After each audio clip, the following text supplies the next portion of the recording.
Alrighty, here we have Madness Beverage, an Xbox One exclusive game here. It is a first-person shooter. Is it worth getting? Well, let's check it out here. So we've got options. So we've got gamepad sensitivity, object indicator, invert access for X and Y, crosshair visibility. And then we got extras. So we got information. So we have information on weapons, beverages, grenades, and items. Game art input.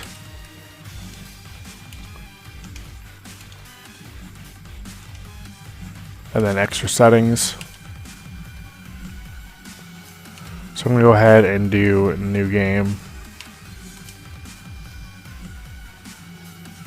So here you choose difficulty. We're going to do normal.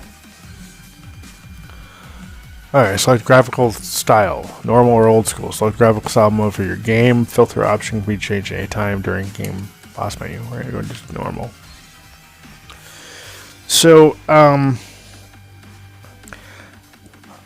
really didn't know what to expect going into this game. I thought that it was going to be a great first-person shooter, and I've been issued for a decent third-person or decent first-person shooter for a while now.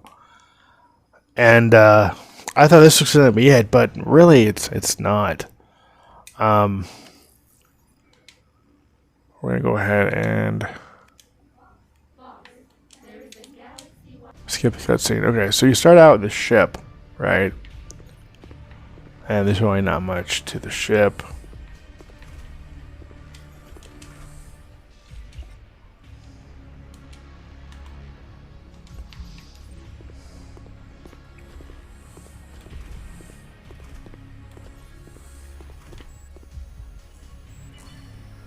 Oh, cool. Okay, awesome. Looks like I found an art piece.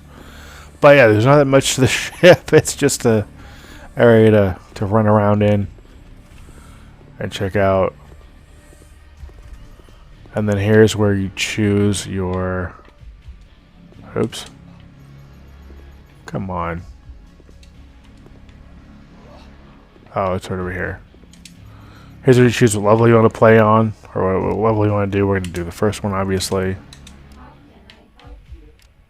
Choose Neo Valkyria.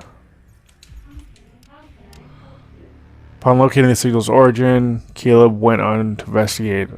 After all, as he said, demons are never good for business. The old castle on Neo Valkyria asteroid should provide some answers to the situation.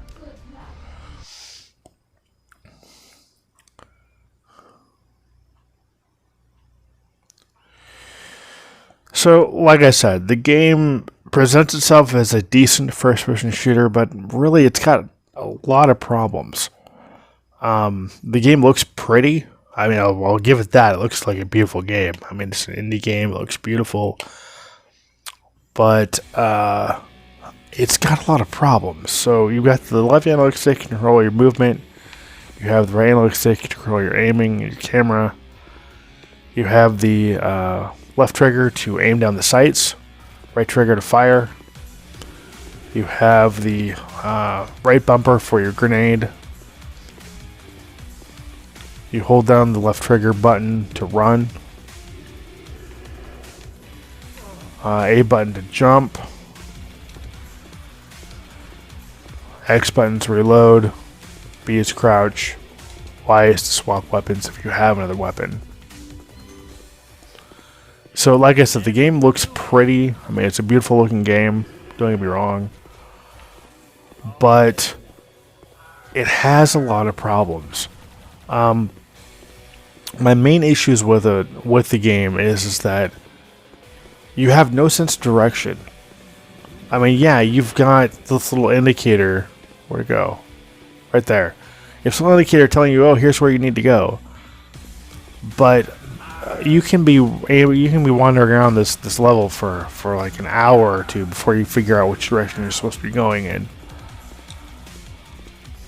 That's my first issue with the game. There's no map telling you where you've been. There's no map to show you the layout.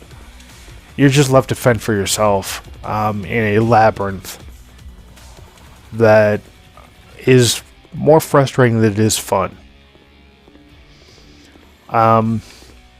The enemies will randomly spawn without warning.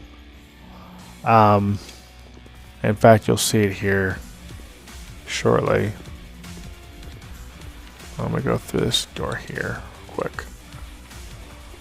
I think there's anything in here. Nope. Anything in here? No.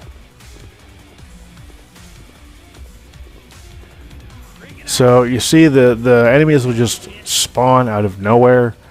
So you can go into a room that is seemingly empty, and all of a sudden you'll get overran by like 2 or 3 enemies, like just out of nowhere. You take a lot of damage really quickly, and the enemies themselves feel like sponges. So compared to you, I mean, they take a lot more damage.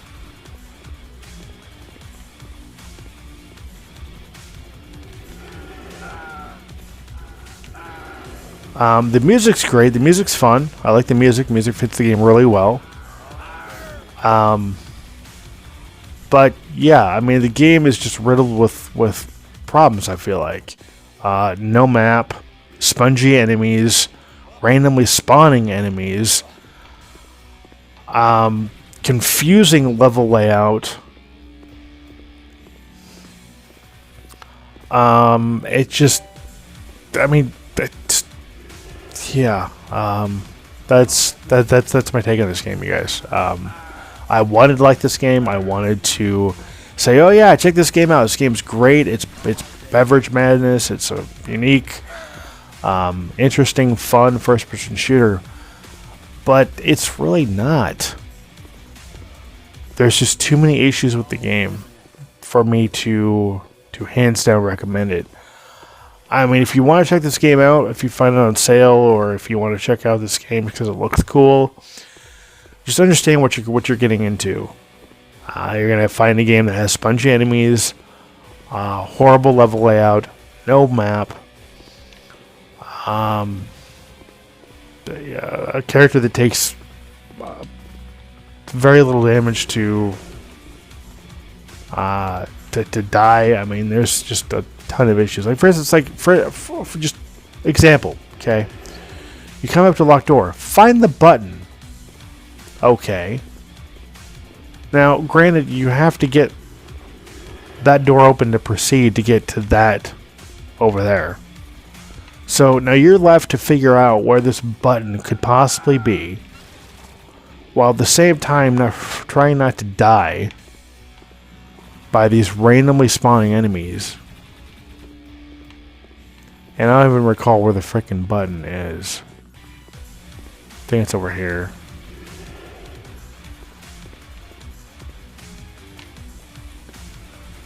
Oh, not to mention the AI is dumb. I mean, it was just standing there.